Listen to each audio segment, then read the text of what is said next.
Salatullah salamullah ala taha rasulillah. Salatullah salamullah ala yasin habibillah.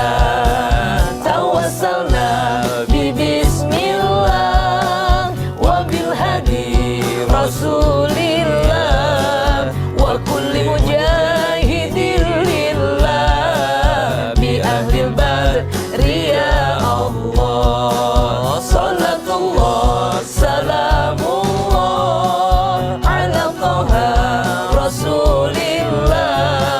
Salatullah salamullah ala yasin habibillah. Assalamualaikum warahmatullahi wabarakatuh. Waalaikumsalam warahmatullahi wabarakatuh. Jamaah. Yeay. Oh jamaah. Yeay. Alhamdulillahirabbil alamin. Allahumma sholli ala sayyidina Muhammad wa ala ali sayyidina Muhammad. Rabbi shrah li sadri wa yassir li amri wa hlul 'uqdatam min lisani yafqahu qawli. Jamaah Islam itu dan dirahmati Allah. Alhamdulillah hari ini kita bertemu lagi di Islam itu Indah. Nah, ini buat jamaah di rumah nih ya, yang mungkin suka nggak sadar ya, atau mungkin buat diri kita semua yang ada di sini ya, dengan suka menzolimi orang lain. Wah, tapi kadang yang suka menzolimi itu nggak suka introspeksi diri atau nggak pernah muhasabah dirinya. Kalau yang dizoliminya itu kira-kira seneng atau enggak gitu loh. Pasti udah jalan sama dizolimi, pasti nggak seneng gitu ya. Iya. Dan bagaimana kalau seandainya itu terjadi pada dia? Apakah kira-kira dia marah atau enggak? Nah, ini masalahnya nih ya. Hari ini kita mau bahas temanya luar biasa, mudah-mudahan jadi pelajaran buat kita semuanya. Temanya adalah bagaimana jika kita dizolimi. Nah, sekarang kita minta guru-guru kita duduk dulu. Terima Silakan.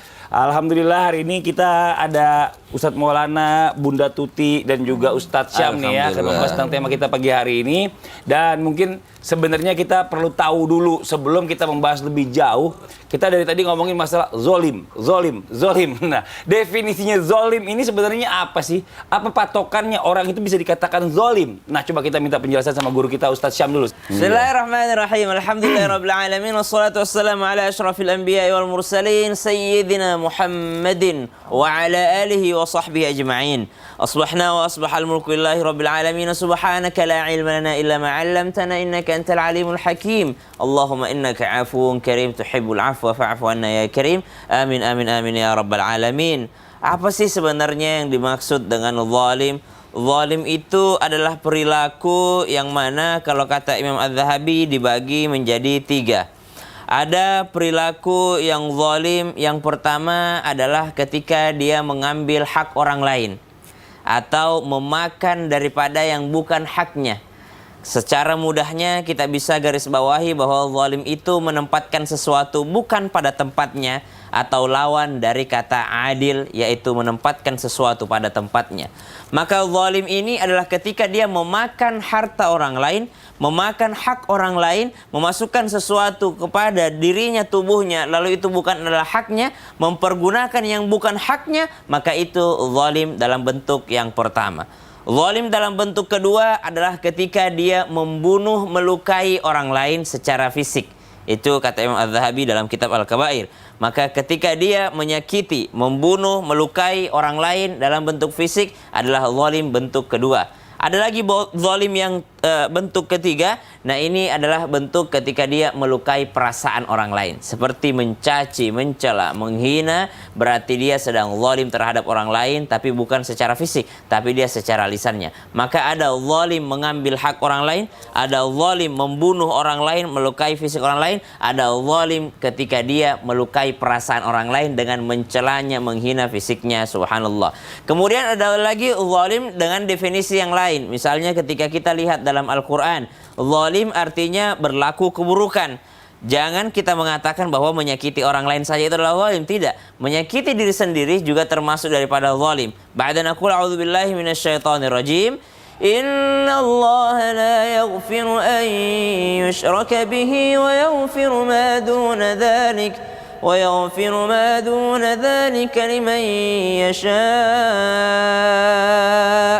Atau di ayat yang lain disebutkan dalam surah Luqman, Inna syirka la zulmun azim. Kesyirikan itu adalah kezaliman yang paling besar, yang paling berat adalah kezaliman itu adalah ketika dia berlaku syirik. Nah, kita cari syirik ini menyakiti siapa? Apakah menyakiti orang tua, menyakiti orang lain? Tidak menyakiti siapa-siapa. Tapi ternyata syirik itu juga termasuk dalam kezaliman karena dia tempatkan keimanannya bukan pada sesuatu atau bukan pada tempatnya, maka itulah yang disebut dengan kezaliman. Berarti dia menyakiti, bukan hanya menyakiti diri, bukan hanya menyakiti orang lain, bukan hanya disebut menyakiti Allah, walaupun Allah tidak bisa kita sakiti, Allah tetap agung, tapi berlaku kesyirikan adalah kezaliman, juga termasuk kezaliman yang paling besar. Maka subhanallah, definisi zalim sangatlah luas. Bisa dikatakan, kita ambil simpelnya bahwa zalim itu adalah menempatkan sesuatu pada tempatnya, termasuk mengambil hak orang lain, memukul orang lain atau menyakiti fisik orang lain, dan juga menyakiti perasaan orang lain, atau bisa jadi tidak menyakiti siapa-siapa namun dia berlaku kesyirikan. Wallahu taala alam. Makasih banyak Ustaz. Sama-sama, Fadli. Ya, makanya sebelum kita bahas lebih lanjut, tadi kita harus tahu persis dulu nih maknanya atau mungkin definisi dari kata-kata zolim ini sendiri. Nah, ini buat jamaah Islam yang rahmati Allah, kita lanjut lagi ya. Katanya ini pelaku zolim ini akan mendapatkan laknat Allah. Ada pertanyaan dari saya nih Bunda Tuti, ini mohon izin sebelumnya buat jamaah Islam yang ada di rumah. Katanya bukannya umat Nabi Muhammad ini sudah mendapatkan janji dari Allah kalau nggak akan pernah terkena azab. Pertanyaannya, apakah yang namanya laknat atau azab ini sama nggak? Atau mungkin memang terkecuali untuk pelaku-pelaku zolim? Mohon izin menjelaskannya, Baik, Bunda. terima kasih, pertanyaannya bagus. Mohon izin guru kita Ustadz Maulana dan Ananda Syam dan guru-guru semua dimanapun berada. Bismillahirrahmanirrahim.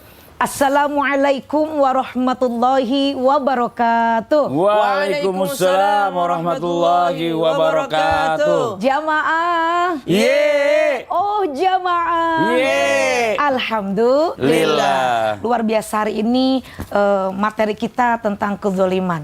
Zolim sudah disampaikan oleh Ustadz Syam tadi. Seperti apa? Bentuk-bentuknya, macam-macamnya. Nah sekarang bagaimana perbedaan zolim ini kalau efek kita berbuat zolim itu apa yang akan dilakukan oleh diri kita kepada orang lain atau orang lain kepada diri kita? Allah. Nah ini gimana Allah nih kepada kita kalau kita berbuat zolim? Tentunya ketika kita berbuat zolim, baik kepada orang lain, menyakiti ataupun menyakitkan dalam segi apapun, Allah akan murka. Ketika Allah murka, berarti Allah marah. Karena Allah tidak menyetujui. Allah tidak memerintahkan kita untuk berbuat yang tidak baik. Termasuk kezaliman. Dan di dalam Al-Quran disebutkan di dalam surah Al-Furqan, bahwa orang-orang yang berlaku zolim itu akan mendapatkan siksa yang berat kelak di akhirat. Jadi Allah itu murka. Maka nanti hukumannya berupa laknat. Apa itu laknat? Laknat itu adalah mengusir atau menjauhkan daripada kebaikan. Menjauhkan daripada kasih sayang Allah. Kenapa? Karena orang yang menyakiti hati orang lain, menyakiti fisik orang lain, mengambil hak orang lain, itu Allah tidak menyayanginya. Dan kalau kita jauh dari rahmat Allah, Masya Allah, apa yang akan dirasakan oleh kita? Pastinya Allah akan memberikan hukuman berupa azab. Apa adab itu? Adab itu siksaan yang Allah berikan kepada satu, orang yang musyrik. Kemudian kedua, orang yang kafir, orang yang tidak beriman kepada Allah, orang yang melakukan kemungkaran-kemungkaran, orang yang tidak berlaku adil. Pastinya orang yang menganiaya kepada orang lain terluka, orang lain kemudian menjadi korban dari kezaliman kita. Allah tidak akan berikan kebaikan kepada kita, baik di dunia maupun di akhirat. Di dunia saja dia akan terhina.